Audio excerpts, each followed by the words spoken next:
وسارعوا إلى مغفرة من ربكم وجنة عرضها السماوات والأرض أعدت للمتقين তুমি তোমার রবের মাগফিরাতের দিকে দৌড়াও, জান্নাতের দিকে দৌড়াও, অলসতা করো না, বক্র কোনো পথে যেও না, সেই পথটাই নিয়ে নাও। সবাই বলুন ইহদিনাস সিরাতাল মুস্তাকিম সিরাতাল্লাযীনা আন'আমতা আলাইহিম গায়রিল মাগদুবি আলাইহিম ওয়ালাদ-দাল্লিন। এরপরে আর একটু জোরে বলুন না ভাই। আল্লাহর পথে টিকে থাকতে হবে। ইমান টানা সহজ, কিন্তু ইমানের উপরে টিকে থাকাটা কঠিন। নবীর হাতে বায়াত নিয়ে দিন গ্রহণ করে বেঈমান হয়ে মারা গেছে এমন রেকর্ড আছে না নাই? নবীর চেহারা দেখে, নবীর বয়ান শুনে, নবীর হাতে হাত রেখে ইমান গ্রহণ করার পরে আবিসিনিয়াতে হিজরত করে পর্যন্ত চলে গেছে, সেখানে খ্রিস্টান হয়ে দুনিয়া থেকে বিদায় নিয়েছে। এই জন্য আমার বন্ধুগণ, আল্লাহ রাব্বুল আলামিন সেই জন্য সুন্দর করে এক জায়গায় বলছেন, ইন্নাল্লাযীনা ক্বালু রাব্বুনাল্লাহু সুম্মা ইসতাকামু তাতানাসসালু আলাইহিমুল মালায়েকা আল্লা তাখাফু ওয়া লা তাহজানু ওয়া আবশিরু বিল জান্নাতিল্লাতী কুনতুম তুআদুন। জোরে বলুন আল্লাহু আকবার। যারা ঈমান আনবে এবং তার উপরে টিকে থাকবে তাদের জন্যই তো জান্নাত। আসসালামু আলাইকুম ওয়া রাহমাতুল্লাহি ওয়া বারাকাতুহু।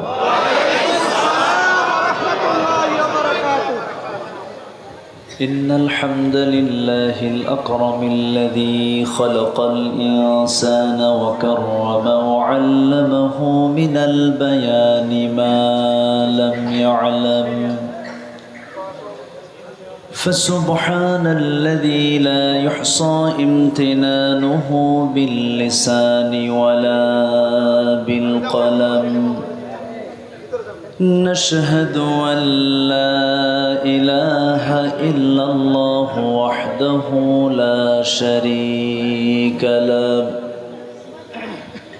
ونشهد أن سيدنا وحبيبنا ومولانا محمدا عبده ورسوله الذي أرسله بالحق بشيرا ونذيرا وداعيا إلى الله بإذنه وسراجا منيرا فقد قال الله تعالى في كلامه المجيد وفرقانه الحميد أعوذ بالله من الشيطان الرجيم بسم الله الرحمن الرحيم إن الله وملائكته يصلون على النبي يا أيها الذين آمنوا صلوا عليه وسلموا تسليما اللهم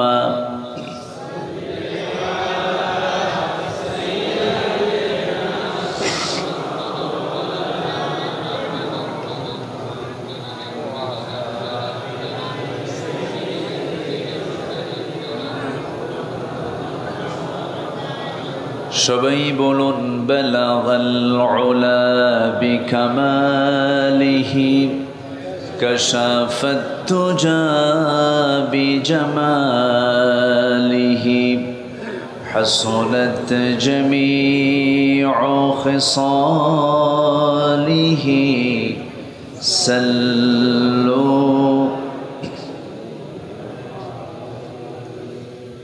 सूरते यूसुफ बिदारी हिकमते लुक़मान मा क़ारिए क़ुरआन बारी ये है दिले सादिमान मा बलगल उला बिकमालिही كشف التجى بجماله حصلت جميع خصاله سلوا আলোচনার প্রথমেই আনুষ্ঠানিকতার মধ্য দিয়ে আমার পক্ষ থেকে আবারও দিল খোলা সালাম, আসসালামু আলাইকুম ওয়া রাহমাতুল্লাহি ওয়া বারাকাতুহু।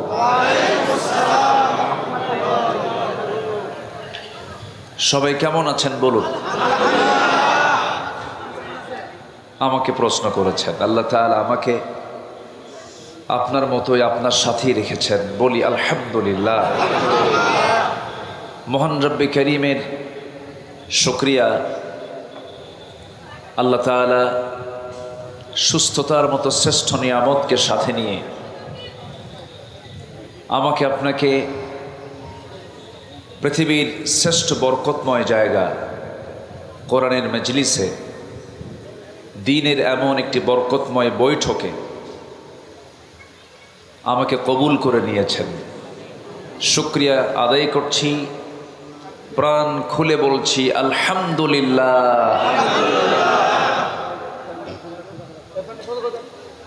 অন্যদিকে দেন, আমার দিকে দিয়েন না। সবাই বলছি আলহামদুলিল্লাহ।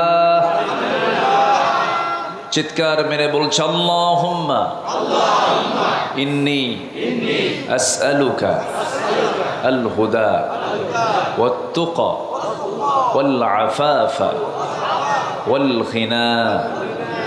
সবাই বলে আল্লাহুম্মা আইন্নী আলা যিকরিকা ওয়া শুকরিকা ওয়া হুসনি ইবাদাতিকা।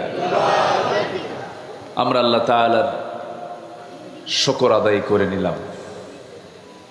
আমরা ইতিপূর্বে বাদে মাগরিব থেকে নিয়ে এত সময় পর্যন্ত অত্যন্ত চমৎকার, মুক্তা সদৃশ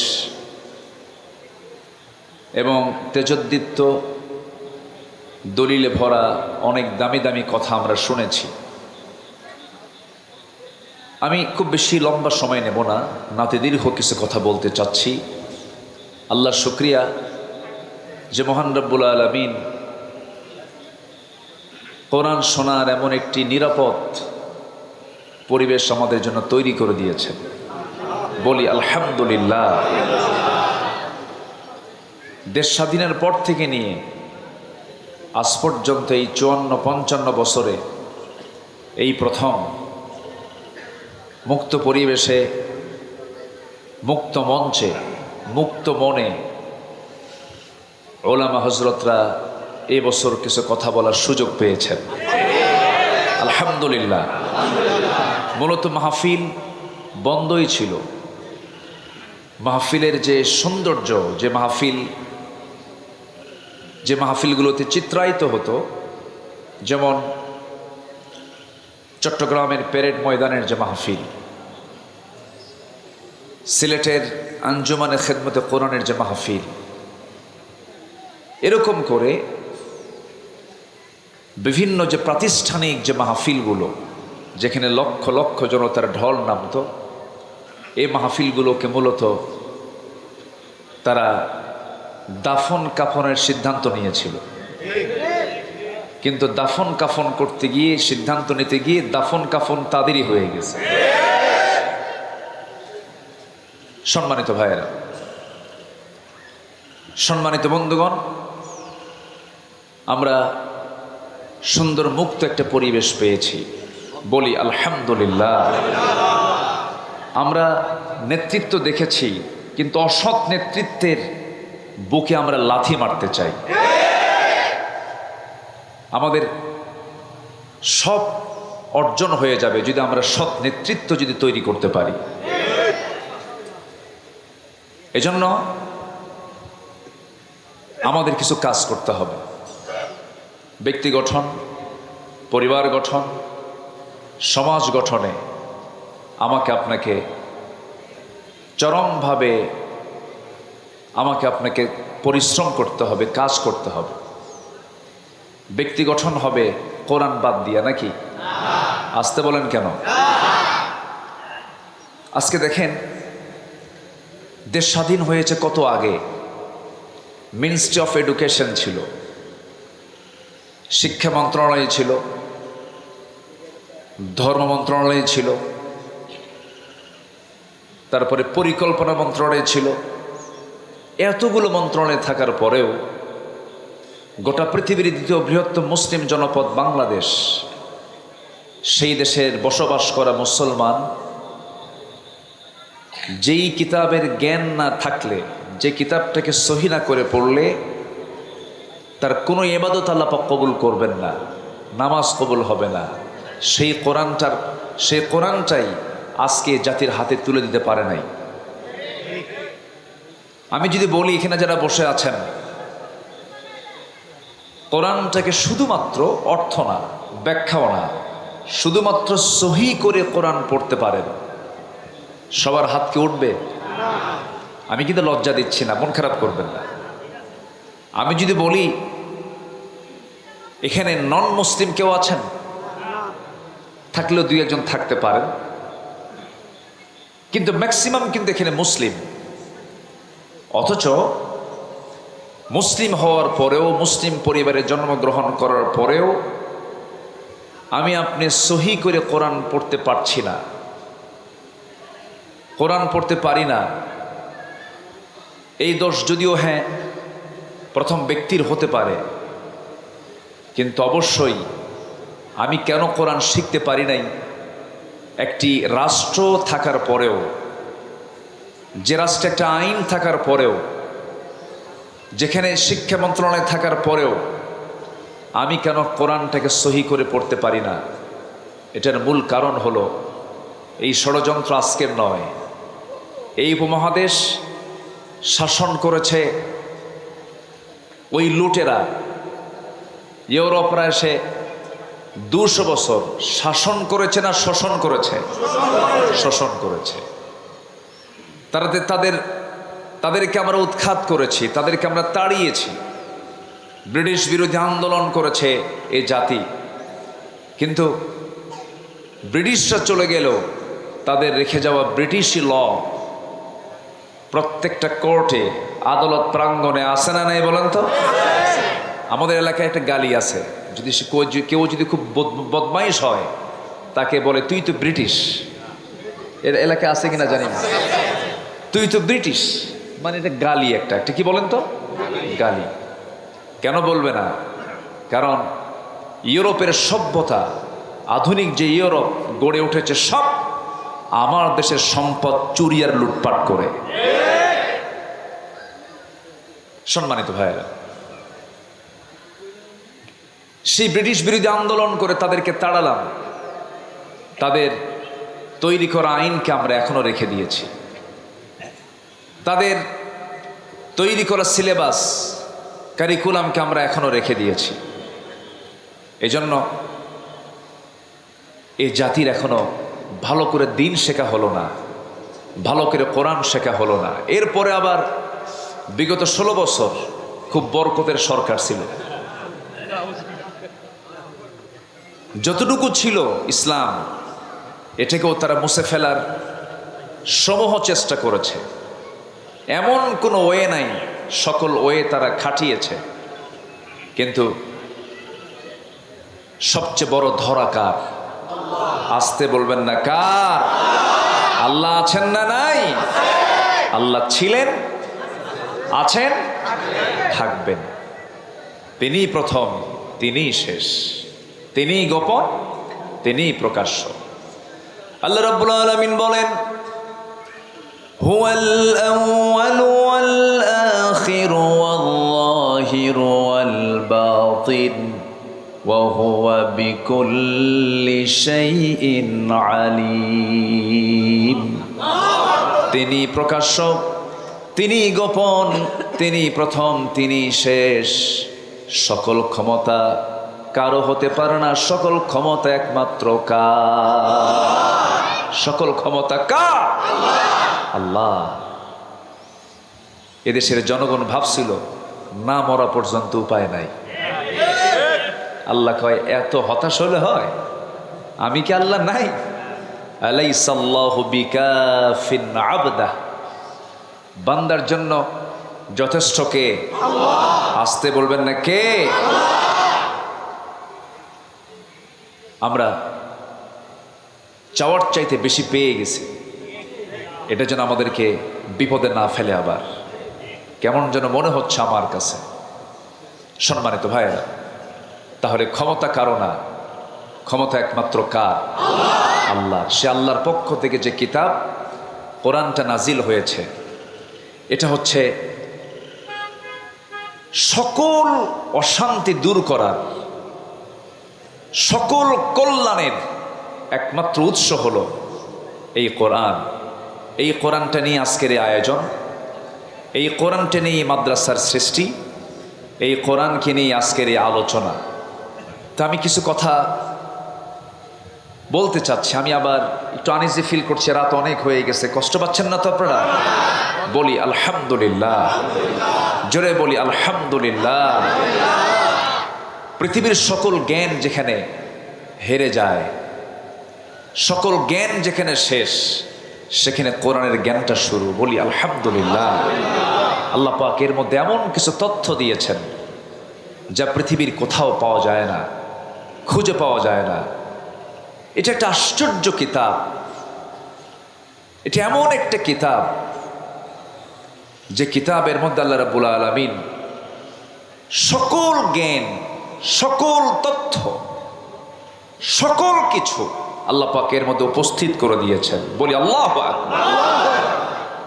কোন অফিস চালাবেন আপনি এই কিতাব দিয়ে? কোন অফিসটা আপনি চালাতে চান?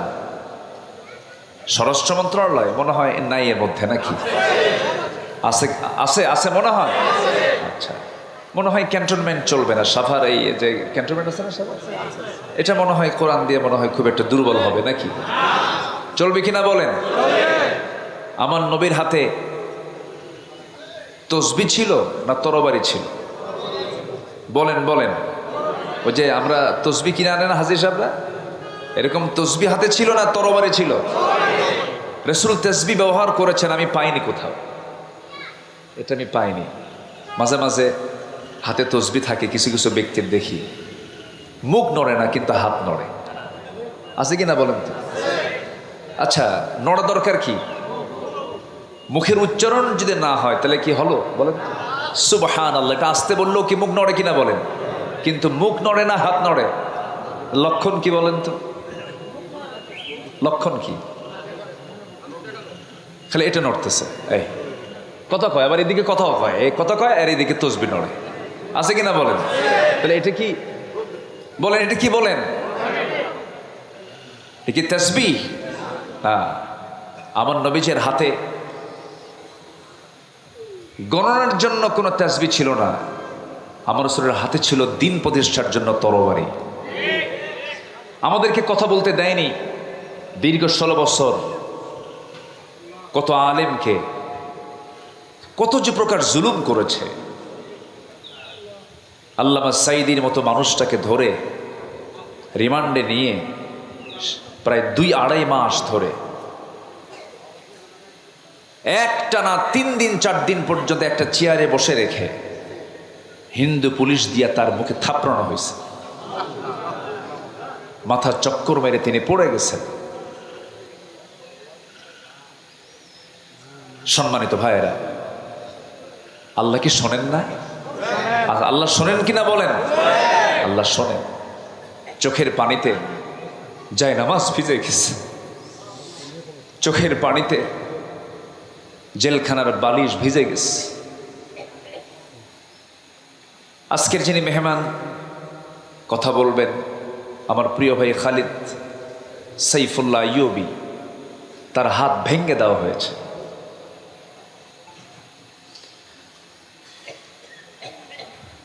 আমার তো কোনো দোষ ছিল না, আমি তো কোনো চুরি করি না। আমার রাতের গভীরে আমাকে বাড়ি ঘেরাও করে ধরে নিয়ে চলে যাওয়া হলো, থানায় নিয়ে বলল, হুজুর কি করব, আমরা তো ধরতে চাই না, কিন্তু খুব চাপ,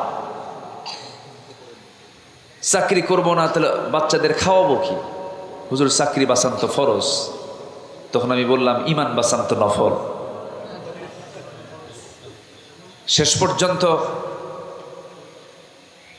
এই যে চরম জুলুম নির্যাতন, সরাসরি সাহায্য নাজিল করেছেন তিনি আমার কে? আসতে বলবেন না, তিনি আমার কে? আল্লাহ। আসুন না সে আল্লাহর পথে, আল্লাহর পথে, আল্লাহর আইনের দিকে আমরা একটু দৌড়াই। মাগফিরাত কামনা করব কার? আল্লাহ। আল্লাহ রাব্বুল আলামিন বলেন, وسارعوا إلى مغفرة من ربكم وجنة عرضها السماوات والأرض أعدت للمتقين। তুমি তোমার রবের মাগফিরাতের দিকে দৌড়াও, জান্নাতের দিকে দৌড়াও, অলসতা করো না, বক্র কোনো পথে যেও না, সেই পথটাই নিয়ে নাও। সবাই বলুন, ইহদিনাস সিরাতাল মুস্তাকিম সিরাতাল্লাযীনা আন'আমতা আলাইহিম গায়রিল মাগদুবি আলাইহিম ওয়ালাদ-দাল্লিন। এরপরে আর একটু জোরে বলুন না ভাই। আল্লাহর পথে টিকে থাকতে হবে। ইমান টানা সহজ, কিন্তু ইমানের উপরে টিকে থাকাটা কঠিন। নবীর হাতে বায়াত নিয়ে দিন গ্রহণ করে বেঈমান হয়ে মারা গেছে এমন রেকর্ড আছে না নাই?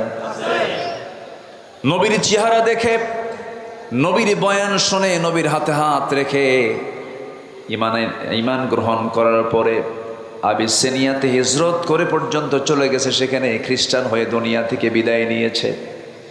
এই জন্য আমার বন্ধুগণ, আল্লাহ রাব্বুল আলামিন সেই জন্য সুন্দর করে এক জায়গায় বলছেন, ইন্নাল্লাযীনা ক্বালু রাব্বুনাল্লাহু সুম্মা ইসতাকামু তাতানাজ্জালু আলাইহিমুল মালায়েকা আল্লা তাখাফু ওয়া লা তাহজানু ওয়া আবশিরু বিল জান্নাতিল্লাতী কুনতুম তুআদুন। জোরে বলুন আল্লাহু আকবার। যারা ঈমান আনবে এবং তার উপরে টিকে থাকবে, তাদের জন্যই তো জান্নাত। টিকে থাকতে হবে, শেষ নিঃশ্বাস পর্যন্ত বলতে হবে আমার রবকে। আসতে বলবেন, আমার রবকে। আল্লাহ আমার রব। টিকে থাকতে হবে। ঈমান তো আনা যায়, কিন্তু ঈমান আনার পরে হাজারো বাধা আপনার সামনে, আপনার জীবনে চলে আসবে। হাজারো ঝামেলা আসুক না কেন, মহামুসিবত আসুক না কেন, সেই সময় প্রকৃত যারা ঈমানদার তাদের জবান থেকে বের হবে কি? আল্লাযীনা ইযা তুহুম মুসিবাতুন ক্বালু ইন্না লিল্লাহি ওয়া ইন্না ইলাইহি রাজিউন। জোরে বলুন আল্লাহু আকবার। যখন কোনো বিপদ আসবে ভাবতে হবে আল্লাহর সাহায্য, আল্লাহ পাক আমার প্রতি সাহায্য নাজিল করবেন। আশাদ্দুন নাসি বালাউল আম্বিয়া সুম্মাল আমসাল ফাল আমসাল। এই জগতে আদম থেকে শুরু করে নিয়ে আজ পর্যন্ত যত মানুষ পাঠিয়েছেন এবং পাঠাবেন, এর মধ্যে সবচেয়ে বড় বালা মুসিবত এসেছে হলো নবীদের উপরে, এবং তারপরে যত বালা মুসিবত আসছে আমার আল্লাহর যারা পছন্দের বান্দা তাদের উপরে। তাহলে বালা মুসিবত বিপদ আল্লাহ পাক দেন কি খারাপ ব্যক্তির উপরে বেশি না ভালো বান্দার উপরে বেশি? ভালো বান্দার উপরে বেশি। বিপদ আসবে, মুসিবত আসবে, কিন্তু চ্যালেঞ্জ ধরে রাখতে হবে হলো ইমানের। ইমান যেন আমার ছুটে না যায়। ইমান চলে গেল তো সব চলে গেল। সম্মানিত ভাইয়েরা, আর সেই ইমানকে ধরে রাখার জন্য যে ইলম দরকার, যে জ্ঞান দরকার, জ্ঞান এটা এমন একটি সম্পদ, যে জ্ঞানী হয় শয়তান তাকে ধোঁকা দিতে পারে না। শয়তান তাকে কি করতে পারে না? ধোঁকা দিতে পারে না। শয়তান মূর্খের কাছে গিয়ে যত আরাম পায়, জ্ঞানীর কাছে গিয়ে সেই মজাটা পায় না। এজন্য আল্লাহ তাআলার প্রথম হুকুম কি বলেন তো? পড়ো। বলেন তো কি প্রথম হুকুমটা কি বলেন? পড়ো। ইকরা, পড়ো। কার নামে? আসতে বলবেন না, কার নামে? আল্লাহর নামে পড়ো। আমার দেশে পড়াশোনা যে হচ্ছে না তা না, হচ্ছে। শিক্ষিতের হার বিগত সকল সময়ের চাইতে এখন বেশি না কম? বেশি। আমার দেশে এখন শিক্ষিতের হার অনেক, কিন্তু যে শিক্ষিতরা আমরা দেখতে পাচ্ছি, যে শিক্ষিতদের দেখতে পাচ্ছি, আমার দেশের উন্নয়নে ধরুন শ্রমিকরা দেশটাকে পিছায় দিয়েছে না আগায় দিয়েছে? আগায় দিয়েছে। আমার দেশের কৃষক যারা কৃষি কাজ করেন তারা দেশকে পিছায় দিয়েছে না আগায় দিয়েছে? আগায় দিয়েছে। প্রবাসী, লক্ষ লক্ষ প্রবাসী প্রবাস জীবনে থেকে ওই পাখির মতো ঝুলে ঝুলে কনস্ট্রাকশনের যে কাজগুলো করেন, তারা দেশকে পিছায় দিয়েছেন না আগায় দিয়েছেন? আগায় দিয়েছেন। আচ্ছা বলুন তো, শ্রমিক, এই কৃষক, এই প্রবাসী লোকগুলো কি শিক্ষিত না অশিক্ষিত? অশিক্ষিত। তারা অশিক্ষিত হওয়ার পরও এই শ্রমিক, এই প্রবাসী, এই কৃষক অশিক্ষিত থাকার পরও দেশকে তারা আগায় দিল, দেশের উন্নয়নে বিশাল ভূমিকা পালন করলো। কিন্তু দেশকে পিছায় দিল কারা? বলেন কারা? শিক্ষিতরা। কোন শিক্ষিতরা? যারা কোরআন শিখেছে তারা মনে হয় নাকি? বলেন বলেন তারা। তাহলে শিক্ষা দু প্রকার। দেশকে পিছায় দিয়েছে রুহের শিক্ষায় শিক্ষিত যারা, যে শিক্ষার মধ্যে প্রাণ আছে, ওহির শিক্ষার মধ্যে যে প্রাণটা আছে, এই শিক্ষায় শিক্ষিত লোকগুলো দেশকে পিছায় দেয় নাই। দেশের টাকা লোপাট করে বাইরে পাচার করেছে ওই সমস্ত শিক্ষিতরাই যারা কোরআন ছাড়া জ্ঞান অর্জন করে জাতিকে ঠকিয়ে দিয়েছে। সম্মানিত ভাইয়েরা, আমি বলছি না যে আপনি ইঞ্জিনিয়ার হবেন না, হবেন।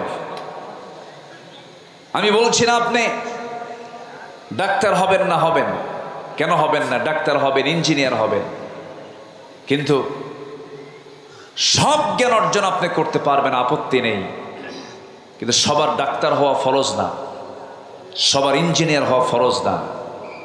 কিন্তু সবার জন্য জান্নাত পাওয়ার জন্য কি শেখা ফরজ? বলেন বলেন বলেন, কি শেখা ফরজ? কোরআন শেখা সবার জন্য ফরজ। সম্মানিত ভাইয়েরা, এই জাতিকে কোরআন থেকে মাহরুম রাখা হয়েছে। আমরা এমন একটি শিক্ষানীতি দেখতে চাই, যেহেতু একটা মাদ্রাসার প্রোগ্রামে আসছি, আমি স্পষ্ট ভাষায় জানিয়ে দিতে চাই, আমরা সামনে এমন একটি শিক্ষানীতি দেখতে চাই, যে শিক্ষানীতির ভিতরে সকল ফ্যাকাল্টিতে, সকল শিক্ষায়, সকল প্রতিষ্ঠানে সবার আগে 1 নম্বর সিলেবাস হবে কোরআন। এটি কি দেখতে চান আপনারা? জাতি তখনই ভালো হবে যখন জাতির হাতে তুলে দেওয়া হবে কি? কি তুলে দেওয়া হবে? কোরআন। কিন্তু আমি নিজেও ঢাবির ছাত্র ছিলাম, ঢাকা ইউনিভার্সিটিতে পড়াশোনা করেছি। বিগত সময়ে যে রাজনীতিগুলো আমরা দেখেছি, ছাত্রদের হাতে কোরআন তুলে দিয়েছে না অস্ত্র তুলে দিয়েছে? কোরআন তুলে দিয়েছে না মাদক তুলে দিয়েছে? কোরআন তুলে দিয়েছে না নারী তুলে দিয়েছে? আমরা সেই নেতৃত্ব দেখতে চাই না। সকল বাতিল নেতৃত্বকে না বলে, সকল বাতিল নেতৃত্বের মুখে ঝাঁটা মেরে আমরা একটি সৎ নেতৃত্ব বাংলার জমিনে গড়ে তুলতে চাই। সবাইকে রাজি আছেন?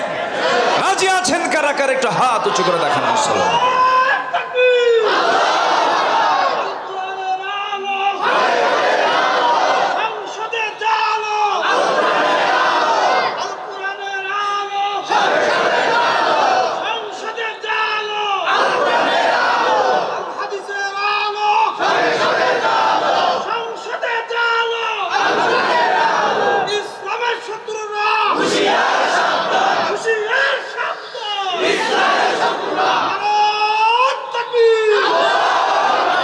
আল্লাহ কবুল করুন, জোরে বলি আমিন।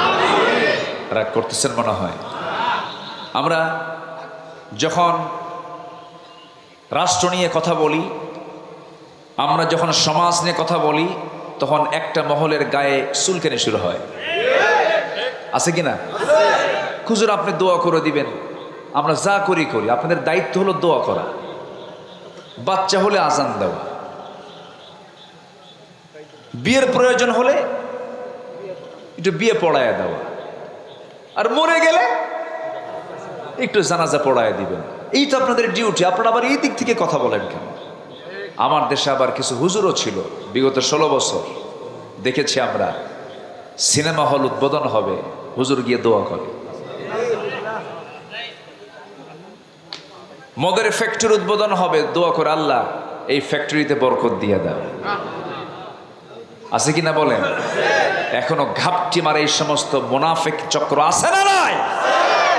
যারা সামান্য কিছু অর্থের বিনিময়ে দিনকে বিক্রি করে দেয়। ইয়াহিয়া তাকির একটা কথা খুব পছন্দ হয়েছে, ছাগলের দাম 20,000 টাকা, আর একটা ব্যক্তি তার ইমান বিক্রি করে 500 টাকা দিয়া। সম্মানিত ভাইয়েরা, আমরা নিজের জীবনটাকে সাজাবো কোরআন দিয়ে, জোরে বলি ইনশাআল্লাহ। আমি 8টি পয়েন্টে কথা বলতে চাই, সময় লাগবে, আমাকে সময় দেবেন? আমার আবার তবিয়ত হলো একটু সময় নিয়ে কথা বলা, এটা অভ্যাস। আমি যারা আমার আলোচনা শোনেন, আমি একটু সময় নিয়ে কথা বলি, যে সময় আমাকে দিলে আমি তাহলে কথা বলা শুরু করতে পারি। কারো কোনো আপত্তি নাই তো? হয়তো কষ্ট হচ্ছে আপনাদের, একটু গরম, অসুবিধা হচ্ছে, একটু মনোযোগ দিয়ে শুনবেন। আল্লাহ তুমি শোনার তৌফিক দান করুন, জোরে বলি আল্লাহুম্মা আমিন। কোরআনের আলোকে প্রকৃত মুমিনের আদর্শ চরিত্রের একটা রূপরেখা আমি তুলে ধরতে চাচ্ছি। আমরা আমাদের চরিত্রকে সুন্দর করে সাজাবো হলো কোরআন দিয়ে, জোরে বলি ইনশাআল্লাহ। নাম্বার 1, আমার দিলটা থাকতে হবে সর্বক্ষণ কার ভয়ে ভীত? আসতে বলবেন না, কার ভয়ে ভীত থাকতে হবে? আল্লাহর ভয়। আল্লাহর ভয়ে ভীত হলেই পৃথিবীর কোনো ভয় ওই দিলে স্থান পায় না। আল্লাহর ভয়টা ইস্তেকামাত হলে পরে সেই দিলের মধ্যে কোনোদিন কোনো কপট, কোনো কটু চক্রান্তকারী তার ঈমানকে ছিনতাই করে নিতে পারে না, সেই হৃদয়ে শয়তান বাসা বাঁধতে পারে না। এজন্য আমাদের দিলে যে ভয়টা, এই ভয়টা জাগ্রত করতে হবে। কার ভয়? আল্লাহর ভয়। খুব কমন একটা আয়াত। আল্লাহ রাব্বুল আলামিন সূরা আনফালের শুরুতে 2 নম্বর আয়াতে সুন্দর করে আল্লাহ রাব্বুল আলামিন বলছেন, যারা পারেন এই আয়াতগুলো সবারই মুখস্থ থাকা দরকার। আল্লাহ রাব্বুল আলামিন সুন্দর করে বলছেন, ইন্নামাল মুমিনুনা আল্লাযীনা ইযা যুকিরাল্লাহু ওয়াজিলাত কুলুবুহুম ওয়া ইযা তুলিয়াত আলাইহিম আয়াতুহু যাদাতুহুম ঈমানাও ওয়া আলা রাব্বিহিম ইয়াতাওয়াক্কালুন। জোরে বলুন আল্লাহু আকবার। মুমিনের 3টা দিক আল্লাহ রাব্বুল আলামিনের জায়গায় তুলে ধরেছেন। নাম্বার 1 হলো আল্লাহর জিকির করা। আল্লাহর জিকির করলে পরে যারা প্রকৃত যারা ঈমানদার, তাদের দিলটা প্রকম্পিত হয়। কার ভয়ে? আল্লাহ। আসতে বলবেন না, কার ভয়ে? আল্লাহর ভয়ে। নাম্বার 2 হলো ইমান যদি একটু দুর্বল থেকে থাকে, কোরআনের সুন্দর করে তেলাওয়াতের মধ্য দিয়া, কোরআনটাকে বোঝার মধ্য দিয়া, তেলাওয়াত, কিরাআত, দিরাসাত, তাদাব্বুর সমস্ত হকগুলো আদায় করে যে বান্দা কোরআনের হক আদায় করে কোরআনটা সুন্দর করে বোঝার চেষ্টা করবে, ইমান যদি দুর্বল থাকে কোরআন শোনার সঙ্গে সঙ্গে তার ইমানটা শতগুণে বৃদ্ধি পেয়ে যায়। জোরে বলি সুবহানাল্লাহ। মোবাইলের চার্জ কমে গেছে, চার্জার দিয়ে চার্জ দিতে হয়। ইমানের চার্জ একটু দুর্বল হয়েছে, চার্জ দিতে হয় কি দিয়া? আসতে বলবেন না, কি দিয়া? যে দলের রাজনীতি কোরআন দিয়ে নয় সেই দল করা হারাম। আসতে কন কেন? আসতে কন কেন? মুসলমান কখনো জাতীয়তাবাদকে বিশ্বাস করতে পারে না। মুসলমান কখনো সেকুলারিজমকে বিশ্বাস করতে পারে না। মুসলমান কখনো ক্যাপিটালিজমকে বিশ্বাস করতে পারে না। মুসলমান কখনো মানুষের তৈরি করা কোনো ইজমকে, কোনো মতবাদকে, তন্ত্রমন্ত্রকে বিশ্বাস করতে পারে না। মুসলমান বিশ্বাস করবে কার দেওয়া বিধানকে? আল্লাহর দেওয়া বিধানকে মুসলমান বিশ্বাস করবে।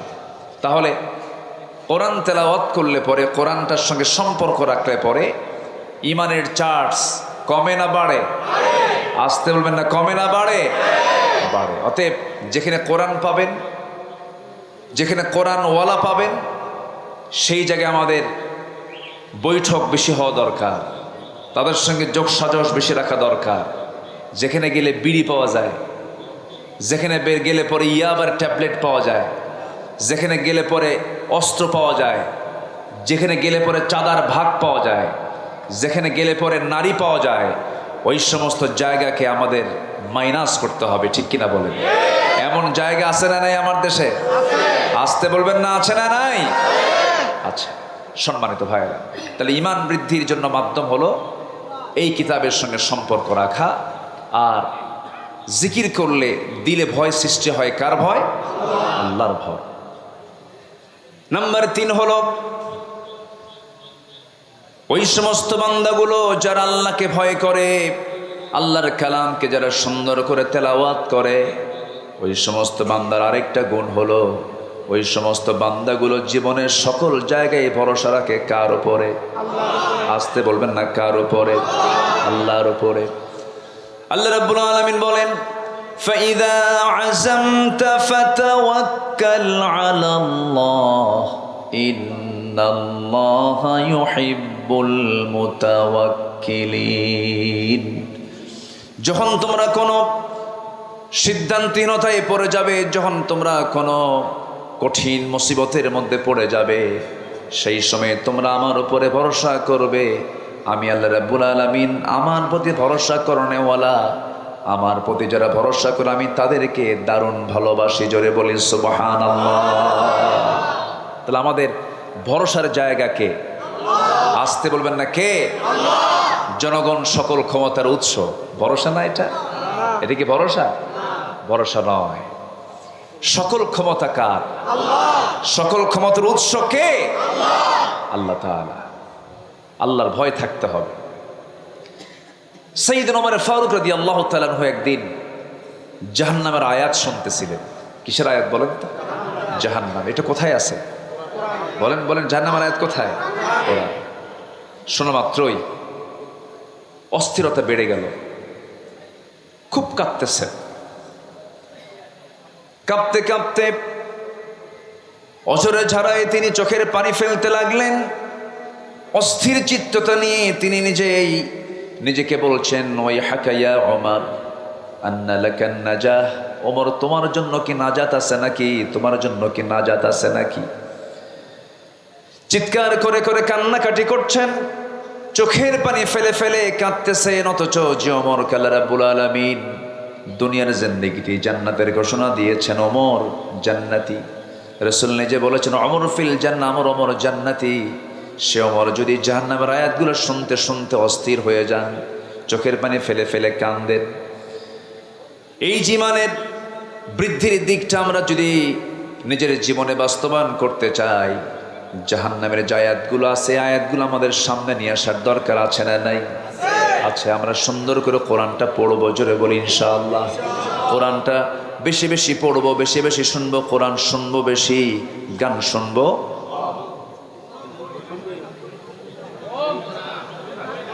এতক্ষণে গান শুনবেন, কম শুনবেন? তাহলে কম শোনা জায়েজ নাকি? যেটা জায়েজ নাই, কমও জায়েজ নাই, বেশিও জায়েজ নাই। সারা বছর কোন মাসে আইএমএ 20 রোজা বাদ দেয় না, সোমবার বৃহস্পতিবার রোজা রাখে, ঈদের দিন মদ খায়। ঈদের দিন কি খায়? মদ খায়। ভাবে যে সারা বছর তো আমি আওয়াবিন পড়ি, তাহাজ্জুদ পড়ি, ঈদের দিন বিকেলবেলা একটু আনন্দ করবো, তো একটু কয়েক ঢোক মারবো, এর আর কি হবে? আছে কিনা বলেন? আছে। এটা কি ইমানদারের কাজ? ইমানদার কখনো যেটা হারাম, অল্প হারামও সে গ্রহণ করতে যাবে না। ইমানদার সম্পূর্ণ হারাম জিনিসকে, হারাম খাদ্যকে, হারাম বস্তুকে, হারাম পন্থাকে সে চুল পরিমাণও গ্রহণ করতে পারে না। এটা হচ্ছে একজন আল্লাহর নৈকট্য হাসিলকারী, আল্লাহর স্মরণে যে জাকির হবে, যে জিকির করণেওয়ালা হবে, সে এমন চরিত্রের হবে। আল্লাহ তুমি আমাদেরকে এমন চরিত্র অর্জন করার তৌফিক দাও, জোরে বলি আমিন। সে আদর্শ চারিত্রিক রূপরেখার 2 নম্বর দিক হচ্ছে আল্লাহ এবং রাসূলের প্রতি নিঃশর্ত আনুগত্য। আমরা যে আনুগত্য করব আল্লাহকে এবং রাসূলকে, কোনো শর্ত দিয়া, আসতে কয়, কোনো শর্ত দিয়া। আর আল্লাহ এবং রাসূল ছাড়া অন্য কারো যখন আমরা আনুগত্য করতে যাব তখন কি দিয়া? শর্ত দিয়া। আমি আপনার আনুগত্য করব ততক্ষণ যতক্ষণ আপনি আল্লাহকে মানবেন, রাসূলকে মানবেন, ততক্ষণ মানব। আপনি আমার ইমাম, আমি ততক্ষণ মানব যতক্ষণ আপনি নামাজটা আপনি আল্লাহর নিয়মে পড়বেন। রুকু কয়বার করে বলেন? সেজদা কয়বার হয়? 2 বার। রুকু 1 বার। আর ইমাম যদি মনে করে রুকু 1 বার করে লাভ কি, সেজদাও 2 বার দেই, রুকু 2 বার দেব, সওয়াব তো বেশি হবে। আপনি কি পড়বেন নামাজ? এটা কি, এই পন্থা কি ইসলাম দিয়েছে? ইসলাম দিয়েছে কয়বার? 1 বার। আমি 2 বার দিতে পারি না। সেজদা দিতে বলেছে কয়বার? 2 বার। 3 বার করতে পারি না। আর যদি কোনো ইমাম 3 বার সেজদা দেয়, 2 বার রুকু করে, বেশি তো করলো, এরপরও মানা যাবে না। তাহলে আমি ওই ইমামকে মানতেছি শর্ত দিয়া। কি দিয়া? যতক্ষণ তুমি আল্লাহ রাসূলকে মানো ততক্ষণ তুমি আমার, আমি তোমাকে আনুগত্য করব, তুমি আমার ইমাম। আল্লাহ নবীর আনুগত্য বাদ দিবা, কল্লা ধরে টেনে মসজিদ থেকে বের করে দেবে, ঠিক কিনা? এটাই হচ্ছে নিঃশর্ত আনুগত্য আর শর্ত আনুগত্য। আপনি আল্লাহর সাথে, রাসূলের সাথে তার আপনার যে আনুগত্য হবে, এটা হবে নিঃশর্ত, কোনো শর্ত দেওয়া যাবে না। আল্লাহ যা বলেছেন, কেন বলেছেন, এটা বলা যাবে না। রাসূল এটা করতে বলেছেন, কেন বলেছেন, এটা বলা যাবে না। আপনি কেন বলবেন, ঈমান আপনার চলে যাবে। আল্লাহ যা বলেছেন, সামিআনা ওয়া আতাআনা, শুনলাম, সঙ্গে সঙ্গে তা মানব, জোরে বলি ইনশাআল্লাহ। আল্লাহ রাব্বুল আলামিন বলেন, ইয়া আইয়ুহাল্লাযীনা আমানু আতিউল্লাহা ওয়া আতিউর রাসূল ওয়া লা তুবতিলু আ'মালাকুম। আল্লাহ পাক আরেক জায়গায় বলছেন, ইয়া আইয়ুহাল্লাযীনা আমানু আতিউল্লাহা ওয়া আতিউর রাসূলা ওয়া উলিল আমরি মিনকুম ফাইন তানাযা'তুম ফি শাইইন ফারুদ্দুহু ইলাল্লাহি ওয়ার রাসূল। জোরে বলুন আল্লাহু আকবার। আল্লাহর আনুগত্য করো, নবীর আনুগত্য করো, তোমাদের মধ্যে যারা লিডার তাদের তোমার আনুগত্য করো। তবে তারা যদি কোনো ঝামেলায় পড়ে যায়, কোনো ঝামেলায় তোমরা যদি পড়ে যাও, সেক্ষেত্রে তোমরা ফিরে যাবে ফারুদ্দুহু ইলাল্লাহি ওয়ার রাসূল, আল্লাহ এবং রাসূলের দিকে। অর্থাৎ আল্লাহ এবং রাসূলের যে আনুগত্য করবে, এই আনুগত্যের মাঝে কোনো শর্ত আরোপ করা যাবে না। আমার বন্ধুগণ, একটু কান লাগায় মনোযোগ দিয়ে সবাই শোনার চেষ্টা করবেন। সাহাবায়ে কেরাম নবীর যে আনুগত্য করেছেন, কোনো শর্ত দিয়ে তার আনুগত্য করেন নাই, হাসি মুখে জীবন দিয়েছেন। রাসূল যখন যা বলেছেন, সাহাবায়ে কেরাম কোনো শর্ত লাগায় তার আনুগত্য করেন নাই, সঙ্গে সঙ্গে তা মেনে নিয়েছেন। আল্লাহ রাব্বুল আলামিন আমার রাসূলকে এত দাম দিয়েছেন, এত সম্মান দিয়েছেন। আমার আল্লাহ রাব্বুল আলামিন রাসূলকে সম্মান দিতে গিয়ে গোটা বান্দাকে জানিয়ে দিচ্ছেন, ও আমার বান্দারা, আমার যদি ভালোবাসা পেতে চাও, একজন ব্যক্তির আনুগত্য তোমার জন্য আমি আল্লাহ অপরিহার্য করে দিলাম, সেটা হলো আমার রাসূলের আনুগত্য করা। আমার যদি ভালোবাসা পেতে চাও, আমার মুহাব্বত যদি তুমি অর্জন করতে চাও, শর্ত হলো আমার নবীর তোমরা ইত্তেবা করবে। আল্লাহ রাব্বুল আলামিন বলছেন, ফাত্তাবিউনি ইউহিব্বুকুমুল্লাহ ওয়া ইয়াগফির লাকুম যুনুবাকুম ওয়াল্লাহু গফুরুর রহিম। জোরে বলুন আল্লাহু আকবার। আল্লাহর যদি ভালোবাসা পেতে চাও, নবীর আনুগত্য করো, নবী যা কিছু বলেছেন তা তোমরা ফলো করো। ব্যক্তি জীবন থেকে শুরু করে নিয়া তোমার যত জীবন আছে, প্রত্যেকটা জীবনের প্রত্যেকটা অঙ্গনে নবীকে মানো, নবীকে ফলো করো, নবীর তোমরা আনুগত্য করো। ব্যক্তি জীবনে রাসূলকে মানবে, রাষ্ট্রীয় জীবনে রাসূলকে মানবে না। ধর্মীয় জীবনে নামাজকে মানবে, রোজাকে মানবে, কিন্তু রাজনীতির ময়দানে গিয়ে তুমি রাসূলকে মানবে না। তুমি নবীর উম্মত হতে পারো না, তুমি একজন ভণ্ড প্রতারক। আসতে কন কেন? এরকম ভণ্ড প্রতারক তো আমার দেশে নাই মনে হয়। আসতে বলবেন না, আছে না নাই? সম্মানিত ভাইয়েরা, রাসূলকে ভালোবাসা মানে এটা নয় একটু দুরূদ শরীফ পড়লাম, হ্যাঁ সওয়াব পাবেন, অবশ্যই দরুদ পড়লে সওয়াব পাবেন না কেন? দরুদ পড়লেন, মুখে সুন্দর একদম মুখ ভরা দাড়ি রাখলেন, মাথায় পাগড়ি পরলেন, একটু আতর লাগালেন, মেসওয়াক করলেন, সমস্যা নাই, এগুলো সুন্নাহ, ভালো, আলহামদুলিল্লাহ, কোনো সমস্যা না। আমি বলছি না যে এগুলোর গুরুত্ব ইসলামে নাই, আছে। কিন্তু মুখের দাড়ি কিন্তু আবু জেহেলেরও ছিল। এরপরে পোশাক আশাক দিয়ে যদি জান্নাত পাওয়া যেত, বর্তমান বিশ্বে অন্যান্য ধর্মের অনেক পোশাক আছে যেটা ইসলামের সঙ্গে মিলে যায়, আছে কিনা বলেন? মিলে যায়। আল্লাহ তাআলা বাহ্যিক কোনো কিছুকে প্রাধান্য দিবেন না। ইন্নাল্লাহা লা ইয়ানজুরু ইলা সুওয়ারিকুম ওয়ালা ইলা জাসামিকুম ওয়ালাকিন ইয়ানজুরু ইলা কুলুবিকুম ওয়া আমালিকুম। আল্লাহ তোমাদের চেহারা দেখবেন না, আল্লাহ দেখবেন তোমার ভিতরটা এবং তোমার আমলটা আল্লাহ পাক দেখবেন। সম্মানিত বন্ধুগণ, সম্মানিত ভাইয়েরা, এই জন্য নবীর প্রতি এবং আল্লাহর প্রতি যে আনুগত্য হবে, এই আনুগত্যের মাঝে কোনো শর্ত আরোপ করা যাবে না। সম্মানিত ভাইয়েরা, সাদ ইবনে মুআজ রাদিয়াল্লাহু তাআলা আনহু একজন সাহাবী, যিনি 30 বছর বয়সে ইসলাম কবুল করেন, 35 বছর বয়সে শাহাদত বরণ করেন। ইসলাম পেয়েছেন কয় বছর? বলেন, কয় বছর পেয়েছেন? মাত্র 5 বছর। এই 5 বছর তিনি ইসলাম পেলেন। প্রথম যে যুদ্ধ হলো বদর, বদর যুদ্ধের দিন তিনি বদরের ময়দানে দাঁড়ালেন। এই যুদ্ধটা ছিল কি সমান সমান যুদ্ধ না অসম যুদ্ধ? অসম। 313 কোথায় আর 1000 কোথায়, অশ্বারোহী কোথায় আর পদাতিক কোথায়, পায়ে হেঁটে যাওয়া আর ঘোড়ার পিঠে থেকে যুদ্ধ করা, অস্ত্র হাতে নিয়ে যুদ্ধ করা আর অস্ত্র ছাড়া যুদ্ধ করা, একটা অসম যুদ্ধ ছিল। সেই যুদ্ধের ময়দানে এই সাদ বিন মুআজ রাদিয়াল্লাহু তাআলা আনহু যখন আমার নবী যখন ডাকলেন দীপ্ত কণ্ঠে, সেই বদরের ময়দানে দাঁড়িয়ে তিনি বলছেন, ফাওয়াল্লাযী বাআসাকা বিল হক, আল্লাহর কসম করে বলছি যিনি আপনাকে সত্য সহ প্রেরণ করেছেন,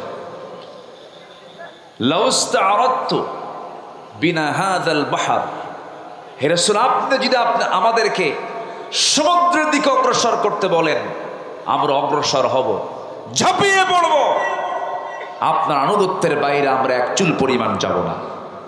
জোরে বলে সুবহানাল্লাহ। সেই সাহাবী বদরে গেলেন, উহুদও গেলেন, খন্দকের যুদ্ধ পরপর এই 3 নম্বর যুদ্ধে অংশগ্রহণ করলেন। মাত্র 5 বছর তিনি ইসলাম পেয়েছেন, 30 বছরের দিন গ্রহণ করলেন, 35 বছরে দুনিয়া থেকে বিদায় নিলেন।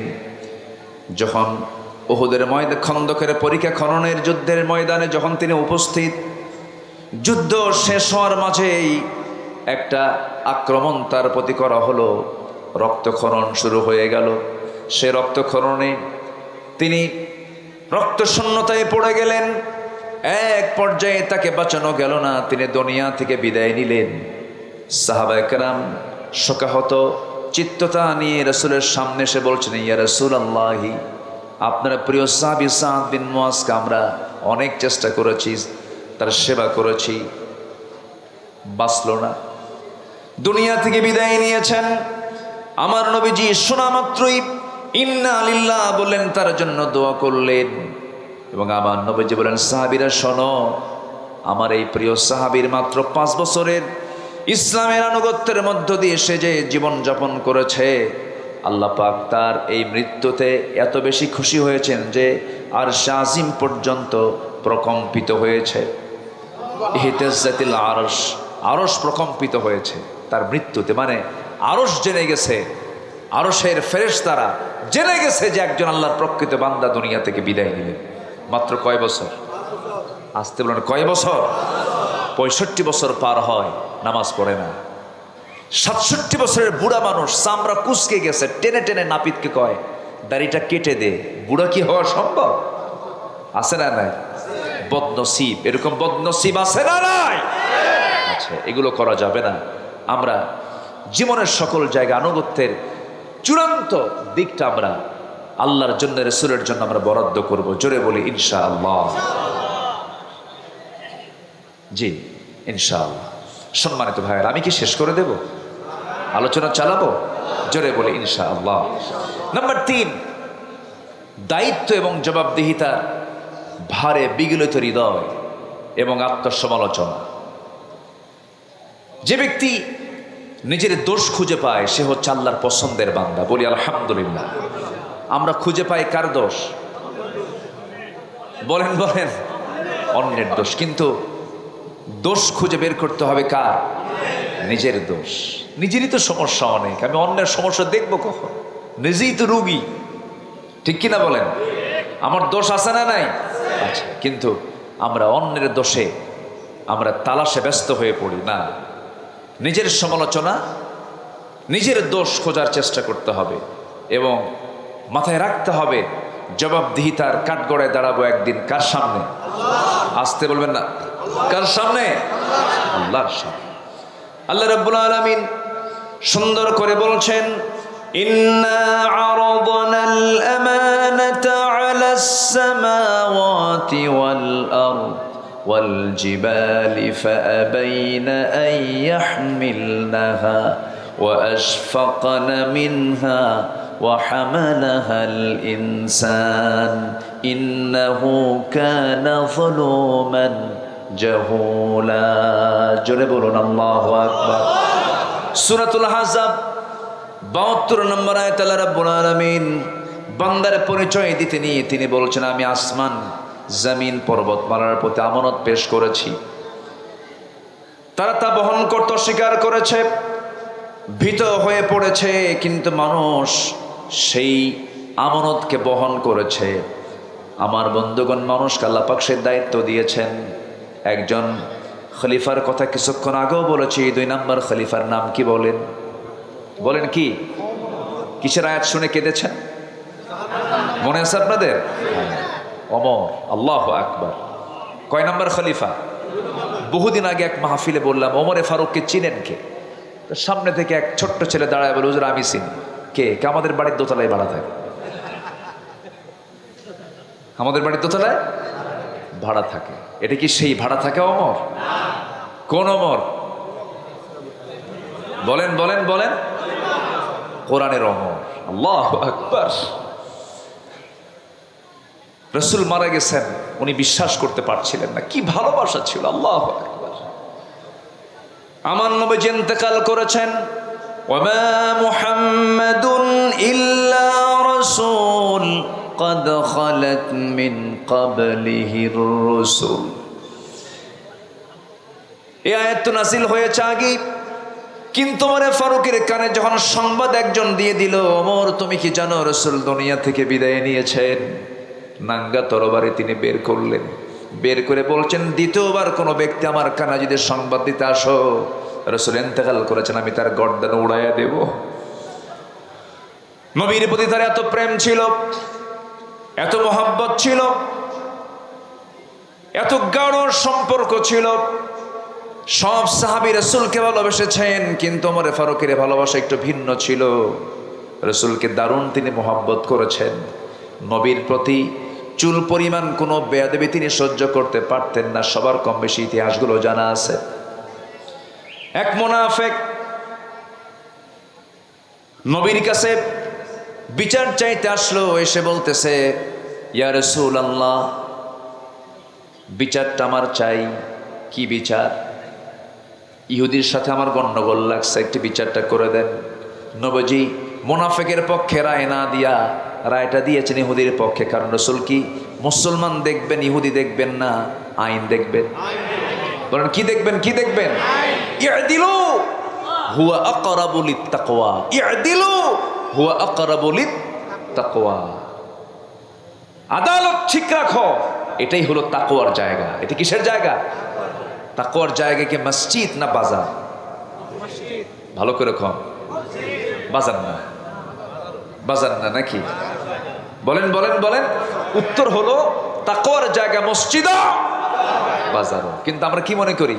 তাকওয়ার জায়গা শুধু মসজিদ, আর বাজারে গিয়ে ওজন হেরফের করো। ইয়াদিলু হুয়া আকরাবু লিত্তাকওয়া। কষ্ট পেলে শেষ করে দেই নাকি? আচ্ছা, সেই ওমরে ফারুক রাদিয়াল্লাহু তাআলা আনহু, তার কাছে ওই মুনাফিক এসে বলল নবীর কাছে বিচার চাইতে গেলাম, রাসূল ভাবছিলাম আমি মুসলমান, নবী আমার পক্ষে রায় দিবেন। আমার পক্ষে রায় না দিয়া ইহুদির পক্ষে রায় দিল, এটা কেমন কথা? বিচার পছন্দ হয় নাই ওমর। বিচার সানি করো, সানি বিচার করো, দ্বিতীয় বিচার করো। সাইয়্যিদনা ওমর ফারুক রাদিয়াল্লাহু আনহুর কাছে কথাটা এত জঘন্য মনে হলো, এতটা আপত্তিকর মনে হলো, কাউকে বলার প্রয়োজন মনে করলেন না। শুধু বললেন তুমি একটু দাঁড়াও, ভিতর থেকে আসি। ভিতরে গেছেন, হাতের মধ্যে কি নিয়েছেন বলেন? কি নিয়েছেন? কার প্রতি ভালোবাসা? নবীর প্রতি ভালোবাসা। চিন্তা করে দেখো, অন্য কথাও তো বলতে পারতেন, বেকুব, বেয়াদব, নবীর বিচার পছন্দ হয় না, যাও এখান থেকে, বলতে পারতেন। ভাবলেন এটা তো বদমাইশ, এটা বাঁচাবই না। তরবারি হাতে নিলেন, কোনো কথা নাই, বাইরে এসে একটা শব্দ বের করার মতো সুযোগও দিলেন না। তরবারি তার গর্দান বরাবর মেরে দিলেন। মুনাফিক দুনিয়া থেকে বিদায় নিল। আমার নবীর কাছে সংবাদ চলে গেছে। রাসূল ভাবলেন আহারে ওমর বুঝে একটা খুন করে ফেললো। আল্লাহর পক্ষ থেকে আয়াত নাজিল হলো, ওমর যে সিদ্ধান্ত নিয়েছে এটাই হলো সঠিক সিদ্ধান্ত, কারণ ওমর জীবনের চাইতে আপনাকে বেশি ভালোবাসে। জোরে বলে সুবহানাল্লাহ, আল্লাহু আকবার। ওমর ফারুক রাদিয়াল্লাহু তাআলা এক রাতে ঘুরতেছেন। ওনার তো দায়িত্ব ছিল রাতের বেলা ঘুমানো না ঘোরানো। বলেন ঘুরে বেড়া না ঘুম? ঘুরতেন খাদেমের মতো। কিসের মতো বলেন? রাতের বেলা পুলিশের ডিউটি করে না? ডিউটি করে কি না? রাতের বেলা ডিউটি করে অস্ত্র হাতে নিয়ে। আর ওমর ফারুক রাতের বেলা ডিউটি করতেন হাতে ছোট্ট একটা লাঠি নিয়ে। আল্লাহু আকবার। মদিনার অলিগলি ঘুরতেছেন। ঘুরতে ঘুরতে দেখেন এক শিশুর কান্না। এক শিশুর কান্না তার কানে আসলো। দরজার কাছে গিয়ে বললেন, এই মহিলা, এই কন্যা, এই সন্তানের মাকে তোমার কি একটু দয়া মায়া নাই? এই গভীর রাত্রে শিশু কান্দে, থামাতে পারো না? ধমক দিলেন, আবার চলে গেল। শেষ রাত্রের দিকে আবার এসে দেখেন আবার কাঁদতেছে। এবার ধমক দিয়ে বললেন, তোমার কি আল্লাহর ভয় নাই? ছোট্ট বাচ্চা কান্দে, তার খাবারের ব্যবস্থা করতে পারো না? এক পর্যায়ে ওই মহিলাটা দুঃখ ভরা কণ্ঠে খুব আবেগ তাড়িত হয়ে বলতেছে, আপনি আমাকে খুব বিরক্ত করছেন, এই গোটা রাত ধরে আপনি আমাকে বিরক্ত করছেন কেন? আমার সন্তান তো কাঁদবেই, কান্নাকাটি করবে, কারণ এই এলাকার যে শাসক, এই জনপদের যে খলিফা ওমর তো দুগ্ধপোষ্যদের কোনো ভাতা দেয় না, দুগ্ধপোষ্যদের কোনো ভাতা দেয় না। কার দোষ ধরে দিল? বলেন কার দোষ? মহিলা তো আর চেনে না যে সামনে কে দাঁড়ায় কথা কয়। সাইয়েদনা ওমর ফারুক জিব্বায় মারলেন কামড় আর বলেন, ইন্না লিল্লাহ। আমি কাকে ধমক দেই? ধমক তো আমার খাওয়ার কথা। আল্লাহু আকবার বলবেন। জানা হলো শিশুটার বয়স কত? কয়েক মাস বয়স। দুগ্ধপোষ্যদের ভাতা দেওয়া হয় না। সেজদায় পড়ে তিনি কান্নাকাটি শুরু করে দিলেন আর বলছেন, আল্লাহ, তোমার এই অধম বান্দা ওমর হাজারো সন্তান, হাজারো তোমার বান্দাকে হত্যা করেছে। আমার রাষ্ট্রে তো দুগ্ধপোষ্য মাদের কোনো ভাতা দেওয়া হয় নাই। আমি বড় ভুল করেছি আল্লাহ। সিদ্ধান্ত নিলাম আজকের দিন থেকে আমার জনপদে যত দুগ্ধপোষ্য মা থাকবে সকল মার জন্য আজকে থেকে ভাতা চালু করে দিলাম। আল্লাহু আকবার বলো। তারা নিজেকে সংশোধন করেছেন কার ভয়ে? আর আমার দেশে দুগ্ধপোষ্যের ভাতা দেবে কখন? ওদের নিজের ভাতাই তো হয় না, ঠিক কিনা বলো? দেশের সম্পদ দেশে রাখলেও হতো, দেশের সম্পদগুলো দেশেও রাখলো না। এই যে মিলিয়ন বিলিয়ন ডলারগুলো তারা দেশ থেকে পাচার করেছে। তারা দেশে রাজনীতি করতে চান, ভালো কথা, রাজনীতি করবেন না কেন? টাকাগুলো আনেন, আসতে কন কেন? ঠিক কিনা বলেন? টাকাগুলো ওর বাপের না তো? ওর বাপের টাকা না, টাকাগুলো ফেরত আনো। সম্মানিত ভাইয়েরা, আমরা সব দেখা শেষ করেছি। আমরা 16 বছরের শাসন দেখেছি, 25 বছরের শাসন দেখেছি, 9 বছরের শাসন দেখেছি, কেয়ারটেকার গভর্নমেন্ট দেখেছি, সব দেখা শেষ করেছি। আগামীর দেশ আমরা দেখতে চাই কোরআনের দেশ।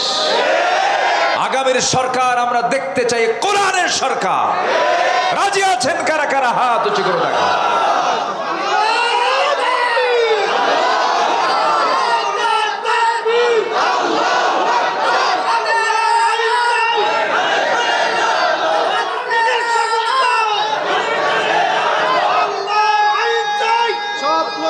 আল্লাহ কবুল করেন, জোরে বলি আমিন। নাম্বার 4 হলো ইবাদতে অহংকার না নিরহংকার?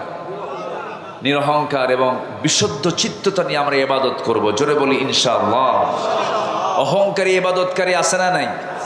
ইবাদত করে কিন্তু কি আছে? অহংকার। জানো আমি 27 বার হজ করছি, আছে কিনা বলেন? আপনি কি জানেন হুজুর, আমি না কতবার জাহাজের আসর সুমা খাইছে তার হিসাবই নাই। হাজার আসর সুমা খাওয়া তো ফরজ। হাজার আসওয়াদে জোর করে সুমা খেতে যায় এমন লোক আছে না নাই বলেন তো? ওখানে জোরাজোরি করলে ওর হজের সমস্যা হবে না বলেন? যারা হজে গেছেন তারা কিন্তু টের পাচ্ছে। ফালা রাফাথা ওয়ালা ফুসুকা ওয়ালা জিদালা ফিল হজ। হজের সফরে কোনো প্রকার ফুসুকি করা যাবে না, তর্ক বিতর্ক করা যাবে না, ঠেলাঠেলি করা যাবে না। তো ওই হাজার আসওয়াদে, হাজার আসওয়াদ কয়টা? পাথর কয়টা? আর সুমা খেতে যায় কয়জন? তাহলে ওখানে গেলে যদি আপনি কতবার যে সুমা খাইছে, মানে ও মারামারি করছে জীবনে বহুবার। কি কথা কি বুঝতেছেন? এগুলো হচ্ছে দেখানো আর ভাব, কি বলেন তো, ভাব, অহংকার, এগুলো করছি আমি। এই সমস্ত ইবাদত আল্লাহর দরবারে কবুল হবে না। বিশুদ্ধ চিত্ততা নিয়ে আমরা সকল কাজগুলো করব, জোরে বলি ইনশাআল্লাহ। সফলকে কোরআনকে প্রশ্ন করুন, কোরআন বলে দিচ্ছে। আল্লাহ রাব্বুল আলামিন বলেন, قد أفلح من تزكى وذكر اسم ربه فصلى আরেক জায়গায় বলছেন قد أفلح من زكاها وقد خاب من دساها التقوى ها هنا التقوى ها هنا তাকওয়াটা হলো এই জায়গায়, ভিতরের বিষয় এটা। এই জন্য আমরা বিশুদ্ধ চিত্ততা নিয়ে চলবো। আমরা তাজকিয়াতুন নফসকে আমরা মাথায় রাখবো, নফসের শুদ্ধতা নিয়ে আমরা চলবো। ওই সমস্ত বান্দাগুলো সফল যারা নফসকে শুদ্ধ করতে পেরেছে, জিকির করেছে কার? নামাজ পড়েছে কয় ওয়াক্ত? 5 ওয়াক্ত নামাজকে সবাই পড়তে রাজি আছেন নাকি? এটা হাত উঁচু করে দেখান তো দেখি, জোরে বলি ইয়া আল্লাহ, আমাদেরকে 5 ওয়াক্ত সালাত আদায় করার তৌফিক তুমি আল্লাহ দিয়া দাও। জোরে বলি আমিন, আরো জোরে আমিন। হাত নামান। নাম্বার 5 হলো ধোঁকাবাজি, প্রবঞ্চনা মুক্ত সৎ জীবন। আমরা এটা চেষ্টা করব গঠন করার। জোরে বলি ইনশাআল্লাহ। ইত্তাকুল্লাহ ওয়া কুনু মা'আস সাদিকিন। আমরা এই গুণটা অর্জন করার চেষ্টা করব। নাম্বার 6 হলো তাকওয়া। একমাত্র ভয় থাকবে কার? আল্লাহ পাকের। নাম্বার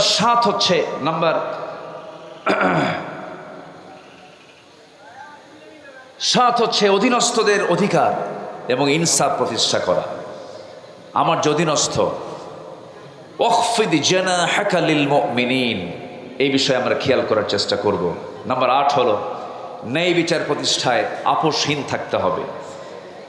আমাদের সবচেয়ে বড় ঘাটতি হলো এই রাষ্ট্রের সবচেয়ে বড় ঘাটতি হলো ন্যায় বিচারের অভাব। ঠিক কিনা বলো? ইতিমধ্যে আজকের মাহফিলের যিনি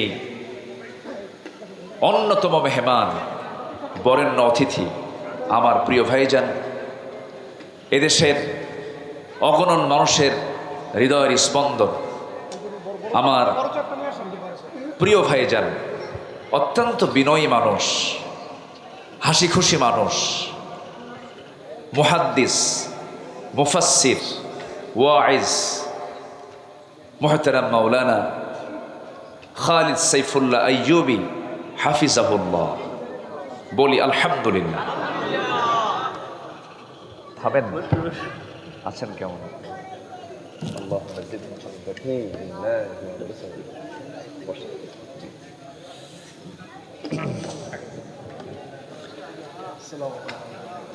যে উনি এসেছেন, আচ্ছা, উনি এসেছেন। আমার প্রিয় ভাইজান যতক্ষণ আলোচনা করবেন, আমি আসলে এত রাতে আলোচনায় আমিও যে পছন্দ করি তা নয়, তো এই সময়টা তো যাওয়ার সময়। কিন্তু আমার একটা সবার কাছে আরজ থাকবে, শেষ অবধি, শেষ তক দোয়া সহকারে সবাইকে থাকতে রাজি আছেন না? ইনশাআল্লাহ সবাই থাকতে রাজি আছেন না? জি, সবাই থাকবেন এ আশাবাদ কামনা করছি। এবং আমার নির্দিষ্ট আলোচনা কোরআনের আলোকে আমার জীবন গড়ার জন্য যে 8টি পয়েন্ট আমি যে কথা বললাম, আল্লাহ যেন আল্লাহর এই পরামর্শগুলো আমাদের জীবনে ট্রিট করে, আমাদের জীবনে বাস্তবায়ন করে, আমরা যেন আমাদের জীবনকে আলোকিত করে আল্লাহর সে আদালতে আখিরাতে জবাবদিহিতার সেই কাঠগড়ায় দাঁড়িয়ে যেন সুন্দর জবাব দিতে পারি, এ আশাবাদ কামনা করে আমি শেষ করছি। তার আগ দিয়ে মসজিদুল আকসা, মসজিদুল আকসা এটা কোরআন খচিত একটা আয়াতের একটা অংশ। সুবহানাল্লাযী আসরা বিআবদিহি লাইলাম মিনাল মসজিদিল হারাম ইলাল মসজিদিল আকসা। এই কোরআনের এই বরকতময় শব্দটাকে নিয়ে তারা এই মসজিদটার নামকরণ করেছেন। যদিও দৃশ্যমান নাই, কিন্তু জায়গা আছে। এই মসজিদটার জন্য দোয়া করবেন, আল্লাহ যেন দ্রুত এটা দৃশ্যমান আকারে যেন আপনার সামনে যেন পরিস্ফুটিত হয়। এর জন্য আপনাদের দোয়া দরকার 1 নম্বর। এবং মসজিদ কি বানাতে হবে কিনা বলেন? মসজিদ বানাবেন কে? আল্লাহ। আর আমরা কি করব? জি, আমরা বানাবো, আর আল্লাহ আমার জন্য জান্নাতে বানায় দিবেন। সুবহানাল্লাহ বলেন। মান বানা মসজিদান বানাল্লাহু লাহু বাইতান ফিল জান্নাহ। এটা একদম সহি কথা।